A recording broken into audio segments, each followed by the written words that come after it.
Okay, I'm going to walk you through my dragon logic and explain how my AI that I'm building for this game travels around my main character. So I started first with this test of expression. I'm trying to see if I take the X position of my dragon and I go 500 to the right and the object knight is still farther past that, then my dragon is too far to the left. So I need to start moving to the right, because even when I look 500 pixels right, um, I don't see my hero.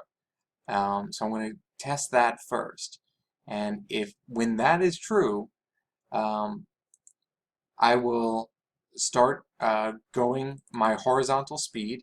I'll set my speed along the x-axis to somewhere random between 4 and 10 um, pixels per frame. And then I will also change my sprite to to go to the right. What I'd also like to do, which would be cool, is because this is going from right to left, instead of going sub-image, I could go, if I did image index, that would be the current sprite of this guy, or the other direction. And so, if I suddenly switch directions, the wings would still be in the same position in their flap. You know what? That might be a problem, though. Um, Yeah, I'm not going to try that quite yet. I need to think that through. But it'd be a cool little tweak to the game. Uh, all right, and so now for this one, if I look at the X position and I look all the way to the left, and the object knight is still past that further because this is still greater than that, then we are clearly too far to the right, and now I go with a negative random range and start sending them back that way. Okay, and so this is using drag and drop coding. So that's one way to set this up. The other way you can set something like this up, I have the up and down movement being triggered in through a text block. Oh, and this is super easy. So if I am going negative, so if I am above the map, then set the speed downwards from 2 to 5. So positive is downwards, negative is upwards. Um, Otherwise, so if that's true, if I'm negative, do that. If that's not true, then you can look at this and see if I'm too far below 300 pixels. And I tinkered around with it to find the number that I liked, but so it's 300 pixels down, and I don't want the dragon going too low, and so as soon as that goes, go negative, so go upwards between 2 and 5. So that's the dragon code. Let me show you what it looks like. Okay, so here's the dragon with a vertical speed of 2, and then a random one that goes up. Now he's going to just keep on bouncing up and down until I trigger until my guy is 500 pixels to the left or 500 pixels from him to the right. So as soon as I go, and now he has a random speed going that way. And so it kind of gives him, because they're both being calculated separately, kind of has a more natural bounce to it. I mean, I don't know. It's still just pretty simple. But so now what I want to show you was the code on how I had that text above my guy's head, and how that text is following him. And there's an easy way now to add text and have it quickly displayed up there. So let me bring up my knight. And so let's see here. So as soon as my knight is created, I set a bunch of variables up as soon as he's created. And these are instance variables for my knight. If I set them up here in the create event, I can use them throughout. So this is called the constructor, and This is where I'm adding important things.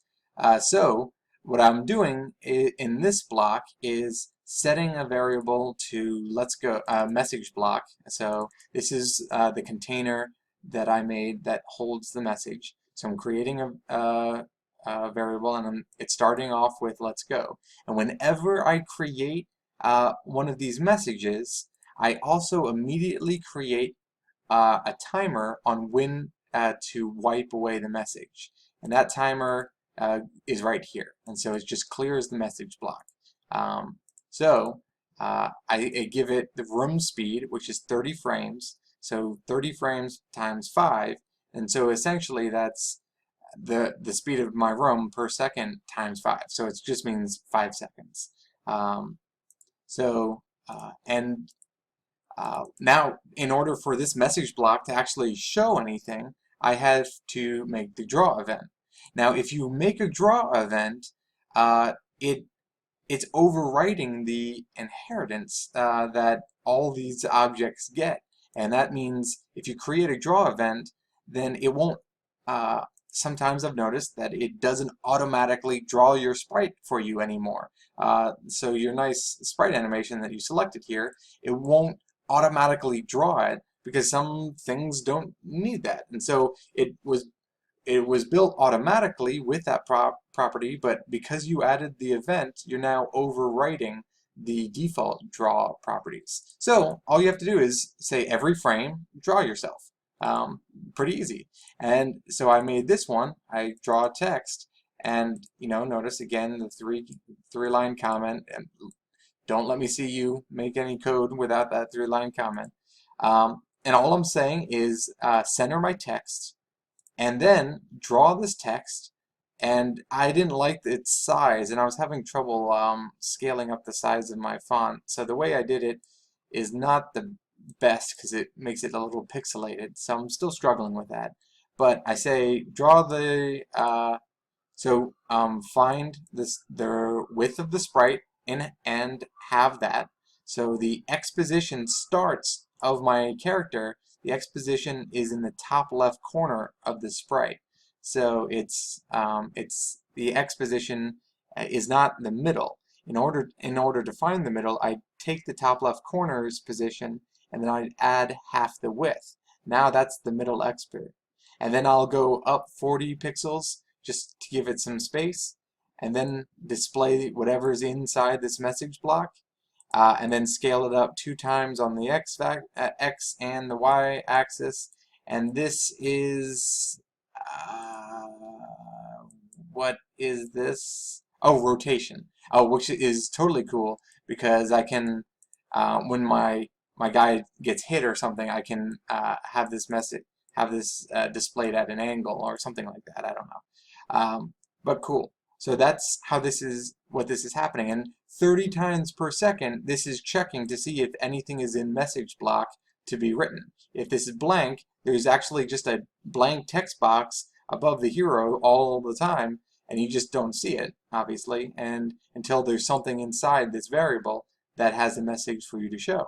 And every frame, it'll update with the position of the sprite, so it's always above your head.